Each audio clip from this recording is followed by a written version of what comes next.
Buenos días, buenas tardes, buenas noches. El periodismo en la historia va cambiando su rol y es posible que este sea un momento para reflexionar si no es necesario un ajuste de su rol, que los periodistas redefinan su misión. La situación en América Latina, según mi visión, es la siguiente. La democracia, tomando una expresión de Pierro Zambalón, está desgarrada entre una ciudadanía política consolidada o en vías de consolidación y avance y una ciudadanía social tremendamente precarizada y postergada. Esa es claramente una primera característica fundamental. Una segunda característica de la actual situación es que el debate público que vivimos tiene características nuevas. Vivimos de alguna forma un cambio climático del debate público. Así como el cambio climático cambió, alteró, aumentó la temperatura de la Tierra, esta fase de la revolución digital ha aumentado la temperatura del debate público, ¿no? Hay muchísima estudio y debate sobre este tema, la fragmentación de los públicos, la creación permanente de infinitos nuevos medios, la multiplicación infinita de los emisores, fragmentación de esfera pública en regiones muchas veces polarizadas, la velocidad y el alcance de transmisión de las llamadas fake news hacen que el debate público sea muy caliente, ardoroso, donde se llega fácil a la violencia verbal, ¿no? Pero claramente lo más preciso es decir que no sería esto una consecuencia de la revolución digital, sino de esta fase de la revolución digital, porque en fases previas de la revolución digital ese aumento de la temperatura del debate público no se dio y quizás en fases posteriores eso tampoco se dé y la situación sea distinta. En este contexto entonces de democracia desgarrada y debate público enardecido, la tercera característica relevante para la exposición que quiero hacer es que el periodismo tiene menos confianza de las personas tienen menos confianza en los medios de comunicación. Esta no es una tendencia aislada de algún país de la región, ni siquiera de la región, es una tendencia mundial, ¿no? Como todos sabemos, hay un importante avance de una cultura casi antiinstitucional, una confidence gap que abarca a todas las instituciones o la enorme mayoría, hasta desde hace varios años, pero hasta hace poco el periodismo resistía bastante bien frente a otras instituciones, frente a la caída de confianza en otras instituciones, pero ahora los indicadores han mostrado que la confianza en el periodismo también ha caído mucho. La convergencia de estas tres tendencias nos pone frente a dos riesgos.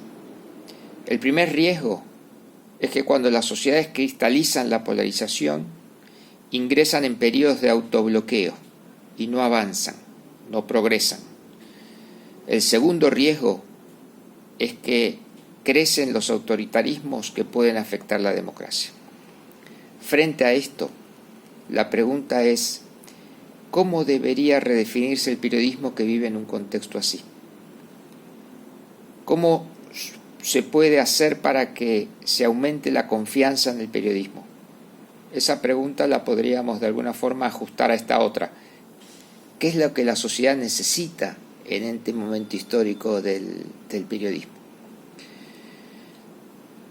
Propongo que para la construcción de puentes y para la promoción del diálogo social, como definieron los que convocaron a esta muy interesante jornada, hay 3 pasos para recorrer desde el punto de vista del análisis del rol del periodismo.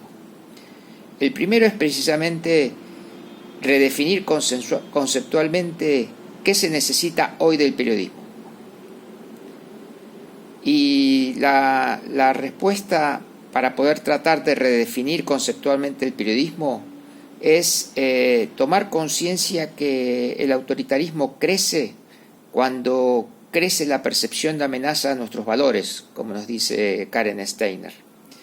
En la medida entonces que el periodismo paraleliza con sectores políticos extremos que tienen un discurso que dramatiza ese riesgo, aquellas personas que tienen una predisposición autoritaria salen de alguna forma de su grado de latencia y tienen comportamientos autoritarios y apoyan a líderes autoritarios.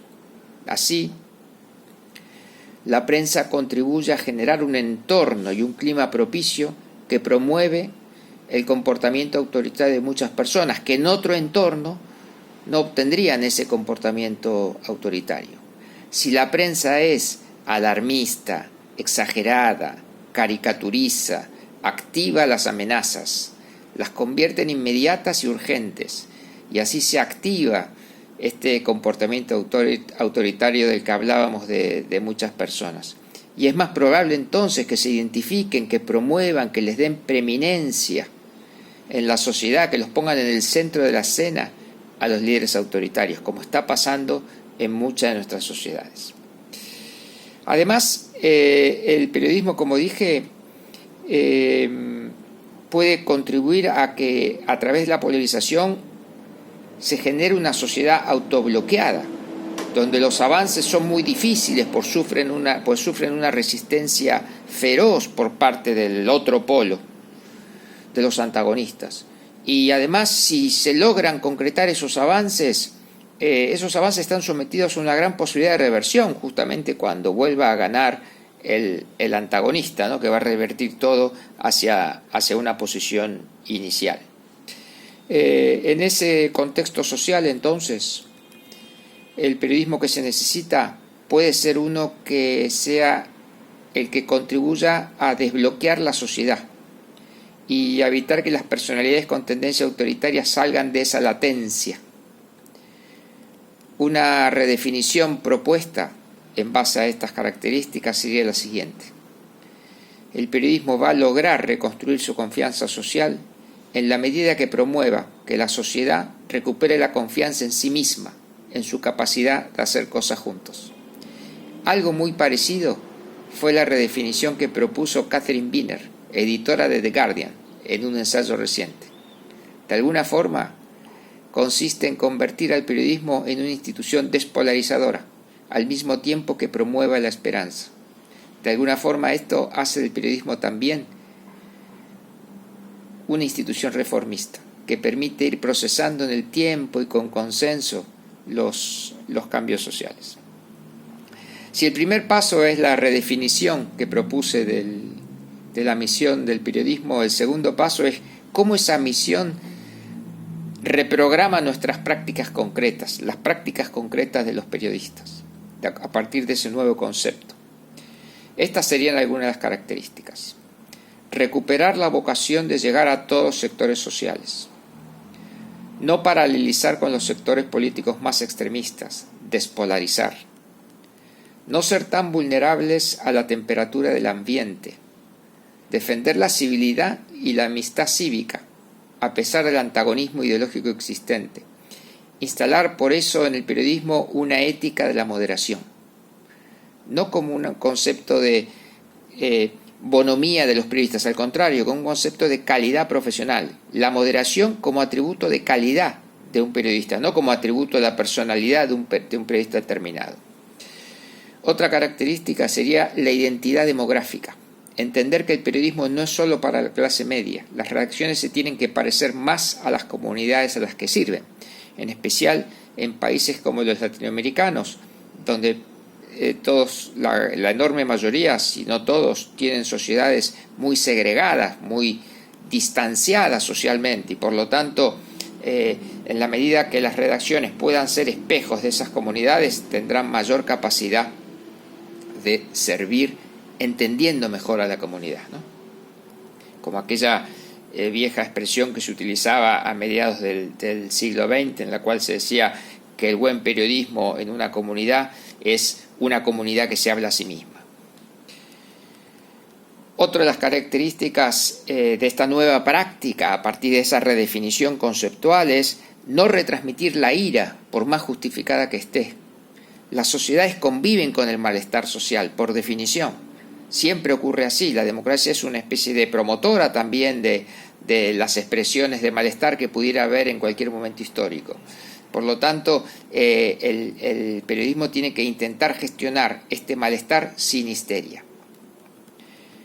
Y dos características finales que serían hacer mucho más periodismo de soluciones, investigando también cuáles son las soluciones a un problema que se describe, no solo exponiendo la gravedad de los problemas.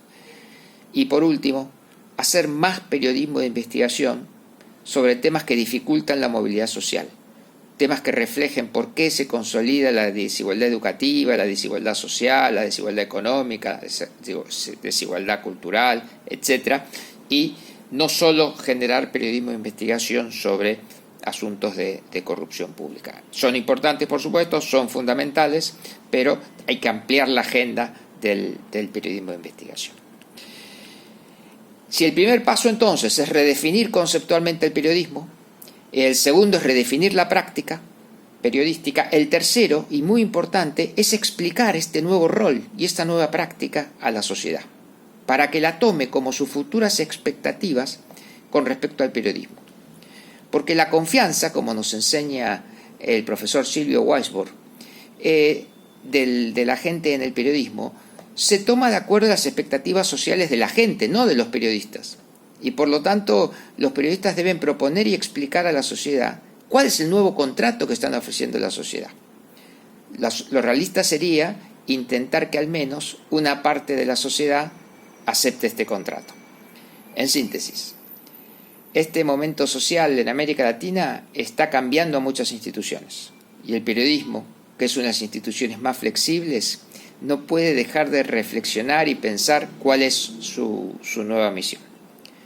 Por eso va a ser muy interesante escuchar ahora al profesor Eduardo Arriagada sobre este tema, pues Eduardo es un lúcido analista y promotor sobre el periodismo y la construcción de puentes. Muchas gracias.